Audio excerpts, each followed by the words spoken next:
9 a.m., huh? Thank you. I'm a morning person, so I appreciate those of you that aren't to be here today. All right, guys. So here's the deal. Today, we're not going to be talking about cedar plank and salmon. I'm not going to be giving you tips on making restaurant-quality salads or a fluffy hollandaise.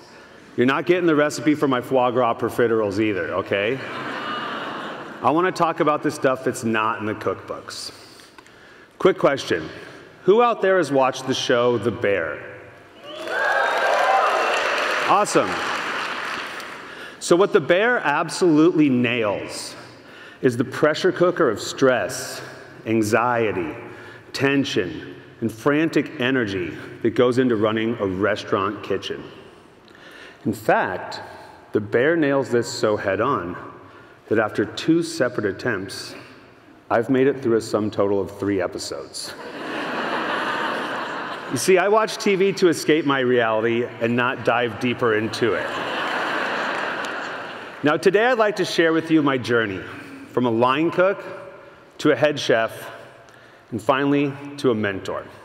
And some of the things I've picked up along the way, so maybe, just maybe, my kitchen doesn't have to be such a bear. Now, you see, cooking at the highest level is at the core of every great chef. But if you want to be a truly great chef, you need to excel when it comes to leadership, communication, mentorship. Now, I'm in my element when I'm right down the road behind the stoves at Le Pigeon, cooking tasting menus, where diners put themselves in my hands, and I bring out food in a thoughtful progression that's meant to entice your palate and stimulate your senses.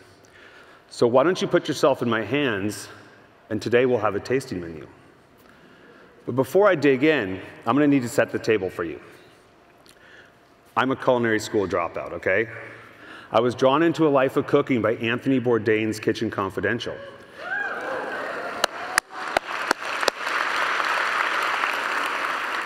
So Kitchen Confidential portrayed a life behind the stoves as some sort of like hard-drinking, drug-snorting pirate ship. The minute that I put that book down, I thought to myself, I want to sail those culinary seas, and I want to sail it on that pirate ship. Now, after a couple of years of being a culinary pirate, at the age of 25, underprepared, underqualified, and frankly, over my skis, I found myself head chef of a kitchen. Today, at 42, I'm still the chef of that kitchen. In fact, I'm proud to tell you that I now own the joint. So, how did a young punk ass doing everything he can to go against the culinary grain, alcoholic chef, turn himself into a sober husband, father of 3, restaurateur?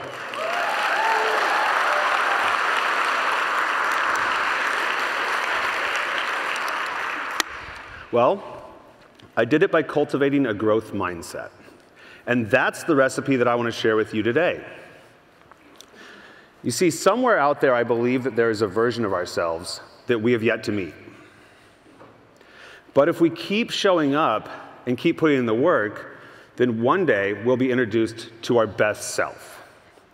Now, the growth mindset is rooted in a curiosity and a self-awareness that knows no bounds, with 2 key variables that fuel it. Number 1 is expectations, understanding expectations on the front end. And number 2 is feedback, being open to listening to and implementing feedback on the back end. So for today's first course, we have expectations. And this is what I know to be true about expectations. Be realistic. The better we understand expectations, the better we avoid disappointment. But unspoken expectations are premeditated resentments. Now, I can tell you that chefs are famous for this, okay? We want line cooks living in our heads and reading our minds, knowing without being told how to season, when to flip a piece of fish in the pan, if a dish does or does not need a squeeze of fresh lemon juice to create harmony and balance. But I've learned in and out of the kitchen that people thrive when they know where the goal line is. All right, this next one's a little bit of a hot take. I do not believe in perfect. But I know that if the expectation is perfection, then the guarantee is failure. I also know not to do what is least expected of me, but what I am most capable of. All right? This is one I tell myself frequently when the shit is hitting the fan. And that is very, very frequent in my line of work. All right? But I can never do it all. The bare minimum doesn't cut the mustard. And lastly, good is good enough until it's not. And this is the mentality that we take into the recipe creation and the menu development in the kitchen. You see, the last thing I want you to do is come and have dinner at one of the restaurants and then go home and tell your friends and family, it was good. In fact, Jim Collins, the author, makes a really great point. Good is the enemy of great, and we want to make you a great meal. So that's what I believe about expectations. But what are expectations? How do we better understand expectations? I'd like to use a model I call the triad of expectations to help explain this. So number one is expectations of self. What do you see when you wake up and you look in the mirror? Who do you want to be today? Well, I woke up, I looked in the mirror. I want to be given an excellent TED Talk today. Number two, thank you. Number two is our expectations of others. Now, in the kitchen, I expect commitment and I expect dedication. But I also expect mistakes and missteps, because our mistakes and our missteps become the nucleus for our growth. Number three is others' expectations of us, right? Whoa, whoa, whoa. People have high expectations of us, but when we realize that people have high expectations for us, it actually becomes an opportunity. It's an opportunity to exist in this growth mindset. So that being said, setting expectations is extremely daunting. This is a little something I picked up from Adam Grant. He's a social science professor at UPenn who specializes in organizational psychology. He's an awesome follow on social media, and he's huge on TikTok. But if you out there are like me, you're probably watching those TikToks on the gram. Now, what Grant says is, I'm giving you these comments because I have very high expectations, and I'm confident that you can reach them. Just take a second with that one. I'm giving you these comments because I have very high expectations, and I am confident that you can reach them. So what's that saying? It's saying I'm here to coach you. I believe in your potential, and I actually care about your growth. And with that right there, you've just planted the seed of a relationship. So expectations are a key ingredient in this growth mindset. But I can tell you from experience that a great dish takes more than one ingredient. Today's second course is feedback. Now, it's a simple word, but it packs a hell of a punch. And if expectations are fat, then feedback is that squeeze of lemon I talked about earlier that creates the harmony and the balance in the dish. So open yourself up to feedback. Take a second. Ask yourself, who do you want to be? What can we become? Now, if we're open to adopting the growth mindset, both receiving as well as giving feedback, well, challenges can become exciting rather than daunting. Now, I myself am a self-proclaimed people pleaser. I want people to like me, be happy in my kitchens. I even think that a happy cook's food just tastes better.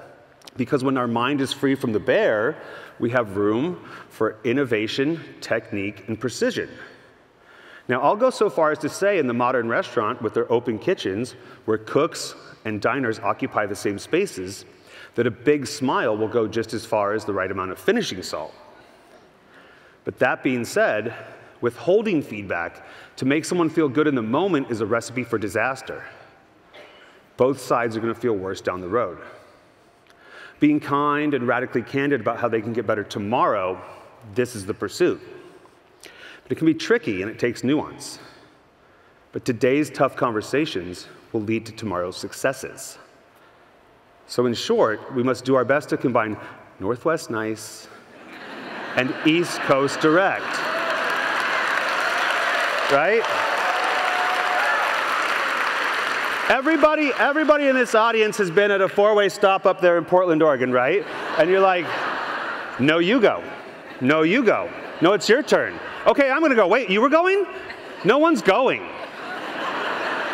Maybe we've been at a four-way stop in Philly or the Bronx, right? And it's like, honk, honk, hey, I'm going here, guys. Everybody's going. If we can meet somewhere in the middle, we can safely get through this intersection. But just because we're through the intersection doesn't mean we're out of the woods. Because feedback is a two-way street. And if we want to avoid head-on collisions, then we must embrace hard truths. Engage in difficult and radically candid conversations. Difficult, radically candid conversations. I want to thank Kim Scott, who was last year's lead-off speaker, for that one. And I gotta say, as a native Californian, radicality is just something that is ingrained in my soul. We also need to try not to be defensive. Do our best to suppress ego and pride. And lastly, be vulnerable. Be open. Because no matter how good you think you are as a leader, the trusted people around you are going to have all kinds of ideas for how you can get better. Now, I know this from being the line cook and the head chef. These days, when I receive some tough feedback, I do my best to pause and think not what is this criticism doing to me, but what can it do for me? Because you see, when I have the humility to accept feedback, I can then excel at giving it. And this, in a nutshell, is the growth mindset. Now, my growth mindset is seen through the lens of a bustling restaurant kitchen. Braising pig's feet and searing foie gras, and coming up with as many recipes as I can to get you guys to eat snails. Yours might be a mechanic who fixes a Subaru, staying home and raising a family, writing code on a computer, or hell, even designing a shoe. But the fact remains the same. It doesn't matter who you are, where you came from, or most importantly, where you want to go. The growth mindset is something that we can all adopt in our own lives. So how do I adopt this to my life? That's the sweet spot. Do you guys have room for dessert? Awesome. I always have room for dessert these days. So earlier I mentioned I was sober. It's been over 10 years since my last drink of alcohol. Thank you. Now for me, when I put down the bottle and I kicked the cocaine, I started to see things clearly. This all started to click for me. I realized that the growth mindset lives outside of our comfort zone. Now, I used to drink incessantly to hide from discomfort. I'd have a vodka soda in the morning before a tough conversation. And then to follow up that conversation and relieve the pressure, I'd have a shot of bourbon, 2, 3, 4, 5. You see, I was treading water. I was trying to raise a young family and run 2 restaurants. I was fucking tired. I was sick and tired of being sick and tired. Something had to change. So I walked into the rooms of Alcoholics Anonymous to stop doing something. That something was drinking. Today, I stay in those same rooms to keep doing something, to keep improving on the blueprint that is life. Keep moving forward, keep growing. These days, recovery for me is about getting comfortable with being uncomfortable. The growth mindset is at the core of this. Now, when I'm faced with a tough conversation, I don't shy away from it as often. Sure, the nerves are still there, but I know that the payoff is worth it. And when I'm living in the growth mindset, tackling tough moments as they come, not only do I make space for my own personal growth, but I make space for those around me to grow along with me. You see, good leadership can be infectious. Now, this is all a work in progress, and I'll never have it completely nailed. In fact, the older I get, the more tough days I seem to face. So, I'm going to share a little secret menu item with you guys. Think of it as the TEDx version of an animal-style cheeseburger from my personal favorite restaurant, In-N-Out. I call it my 70-20-10. Do you know how many hours there are in a year? 8,760. 8,760 hours living at the pace that the modern world and the canard kitchen demands of me. Now, are things going to be going well for that many hours in a year? Fuck no. So what do?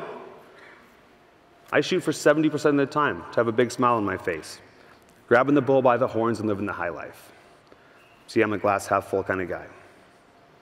Now, I accept that 20% of the time, things are just going to be so-so, nothing great, nothing bad. I call that the vanilla 20. And I allow 10% of the time to just be down in the dumps. Things aren't working out. They're not going my way. Now, I thrive on personal goals, and I love expectations. Am I going to hit the 70-20-10 all the time? No, but that's okay, because that's my goal. And I have the power of funfetti pancakes to demonstrate my goal to you guys. Because let's face it, life is tough enough as it is. So let's stop focusing on who we don't want to be and wish we weren't, and start focusing on what we can become. And if we do that, one day, we'll shake hands with that best version of ourselves. Thank you very much.